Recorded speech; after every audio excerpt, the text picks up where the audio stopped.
juga dari tanah air ya, di mana kemarin Bapak Presiden Prabowo Subianto mendeklarasikan terkait dengan swasembada pangan yang bahkan sudah dicapai di tahun 2025, lebih cepat ya daripada target sebelumnya. Nah, kalau misalkan kita lihat apakah memang Anda melihat ini capaiannya sudah terjadi secara komprehensif, mengingat juga stok beras dikatakan tertinggi sepanjang masa? Ya, kalau kita melihat secara data, Mbak, memang kita untuk produksi ini memasuki rekor lagi ya, kita sampai di 34,62 juta ton untuk berasnya di tahun 2025, naik dari sekitar 31 juta ton di tahun sebelumnya. Kalau kita berbicara stoknya yang ada di Bulog juga rekor semenjak tahun 80 ya, Mbak. Jadi udah selama 2 dekade itu kenaikannya mencapai 2 kali lipat untuk stok kita. Jadi kalau kita melihat secara data, banyak yang kita punya miliki sekarang memang kita bisa bilang swasembada untuk beras. Lalu juga kita mungkin tidak hanya melihat dari angle dalam negeri saja, karena kemarin sempat ada kehebohan juga di mana harga beras secara global itu menurun dikarenakan terjadi oversupply. Nah, itu salah satunya karena kita tidak lagi mengimpor dari Thailand yang notabene salah satu rajanya untuk beras, itu karena kita sudah menghasilkan sendiri, dan juga tidak hanya kita, ada negara tetangga juga, Filipina, yang semakin mandiri juga untuk memproduksi berasnya sendiri. Nah, tetapi kalau kita lihat dari sisi lain, mungkin memang untuk beras kita swasembada, tapi kita masih ada pangan lainnya juga. Kalau kita berbicara swasembada, tidak hanya quantity, tapi quality, dan juga jenis-jenis gizi yang diperlukan oleh tubuh manusia. Tapi kembali lagi memang patut diapresiasi apa yang sudah dicapai, kita sudah bisa memproduksi dan memiliki stok sebanyak itu. Berarti indikatornya ini based on dari tingkat produksi beras yang cukup tinggi ya, Ega ya. Tapi kalau melihat stok di Bulog ini kan juga cukup tinggi. Nah, apakah ini juga Anda lihat bisa dikatakan ini juga penting dalam mencapai swasembada pangan? Betul, ini penting karena jika memang stok kita yang ada itu dalam amount-nya aman untuk sebagai simpanan 3 bulan ke depan, itu berarti tidak akan menyebabkan volatilitas harga di pasar nantinya karena stoknya stabil. Nah, tapi yang perlu diperhatikan apakah jumlah stok yang besarannya 4,62 juta ini, apakah dia dalam kondisi yang memang prima, apakah sudah disortir yang mana yang masuk ke beras premiumnya, yang mana yang memang karena kan beras itu juga kalau disimpan terlalu lama kan juga akan merusak kondisinya juga kan, Mbak. Nah, jadi kalau ditanya apakah dengan jumlah stoknya yang banyak itu penting dan untuk swasembada beras penting, tetapi tetap perlu diperhatikan kualitasnya juga. Tapi apakah dengan stok yang cukup tinggi ini murni karena produksi dalam negeri atau justru jangan-jangan masih ada carry over dari impor tahun sebelum-sebelumnya? Iya, kalau dari data yang dilaporkan BPS untuk stok carry over ini bukan dari tahun 2025, jadi kita sudah tidak ada tambahan lagi dari 2025 yang kita bawa di 2026 ini. Dan yang carry over sebelumnya dikabarkan sudah didistribusikan, Mbak. Jadi seharusnya yang sekarang ada di gudang adalah memang hasil produksi sendiri dan juga hasil dari petani kita sendiri. Dengan pencapaian yang luar biasa, bahkan tadi dikatakan tertinggi sepanjang masa, apakah ini bisa dikatakan porsinya cukup untuk jangka panjang atau jangan-jangan ini hanya dalam jangka pendek saja?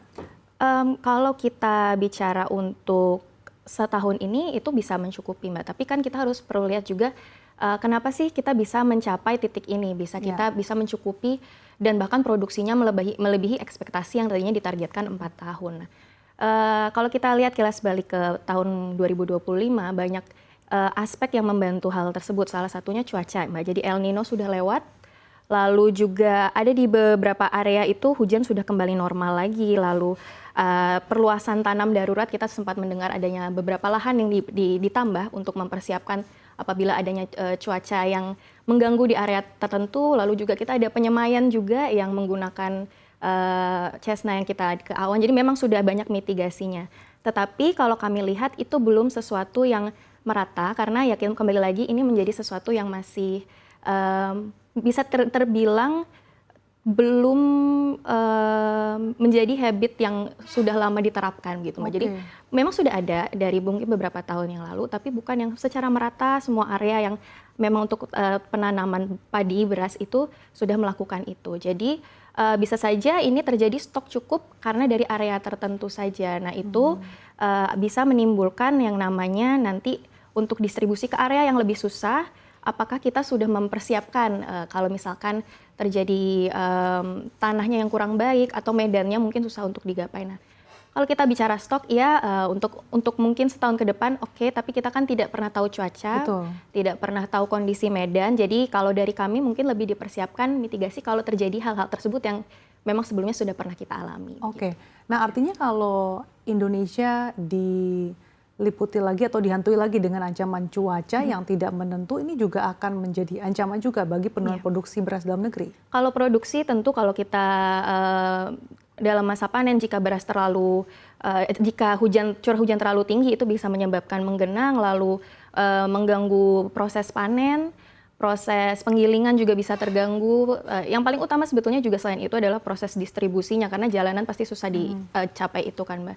Iya, jadi kalau di yang akan datang cuaca itu sangat berpengaruh juga tapi kita bisa memitigasi itu dengan teknologi. Tapi teknologi yang digunakan Indonesia apakah sudah cukup mumpuni dengan negara-negara lain yang sudah lebih dulu mendapatkan label swasembada pangan? Oke, jadi kalau kita mungkin berkacanya seperti di Jepang ya Mbak Sasa. Jadi kalau di Jepang itu mereka bisa disebut swasembada karena memang luar biasa dari hulu ke hilirnya itu betul-betul terpantau ya, tercatat dari mana saja yang. Jadi mereka punya kris untuk dicek. Ini petaninya dari daerah mana, dikemasnya di mana. Iya, jadi kita bisa tahu oh ini dibuat dari mana, siapa yang diuntungkan seperti itu. Nah, itu memang kompleks dan itu sesuatu yang tidak dimungkin mereka sudah melakukan dari bertahun-tahun yang lalu begitu. Memang mereka sudah sangat menekuni itu. Itu mungkin hal yang bisa kita contoh ya kalau kita bicara kalau dari negara-negara lain yang sudah swasembada beras. Kita masuknya ke teknologi ini masih kami bisa bilang di hulunya karena yang digunakan adalah seperti Internet of Things-nya, bagaimana melakukan penyiraman secara otomatis, pemupukan secara otomatis, lalu juga yang drone yang kemarin sempat digunakan juga saat panen raya swasembada oleh Bapak Presiden Prabowo. Jadi kita memang sudah memiliki teknologi tersebut, cuma rata-rata itu lebih banyak digunakan di hulu, di mana untuk mempersiapkan itu. Nah, ada baiknya kita kembali satu itu yang sudah ada diratakan ke semua area untuk penanaman padi kita, tapi kita juga kuatkan di chain-nya tidak hanya di pucuk atas saja, tapi semuanya sampai ke konsumen nantinya. Oke, artinya selama ini catatan dari Anda mungkin terkait dengan rantai pasok hingga distribusinya sendiri seperti apa?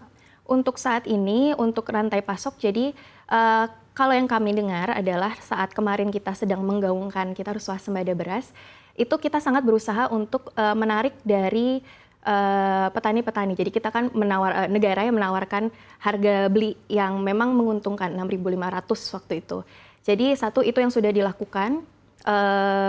Kalau kita lihat distribusinya dimulai dari yang di situ lah. Karena menurut kami yang paling penting adalah di sana untuk petani yang memang menyediakan itu ya untuk kita untuk bekerja. Nah, kalau mereka sudah sejahtera, tentunya itu akan menjadi domino effect nantinya. Setelah itu, kalau kita lihat setelah ditarik dari petani, saat proses penggilingan, apakah itu sudah cukup baik sehingga kualitas beras tidak ada yang patah, pemilahannya bagaimana? Kalau kami lihat sudah semakin tertata ya Mbak ya, karena kemarin mungkin kita sempat dengar di tahun lalu itu ada yang terjadi beras oplosan yang seperti itu. Itu menurut kami juga patut diapresiasi, perhatian diberikan ke sana karena ini sudah ini sesuatu yang memang terjadi tahun menahun gitu. Jadi kalau dari hulunya lalu kita lihat di midstreamnya semakin diawasi juga.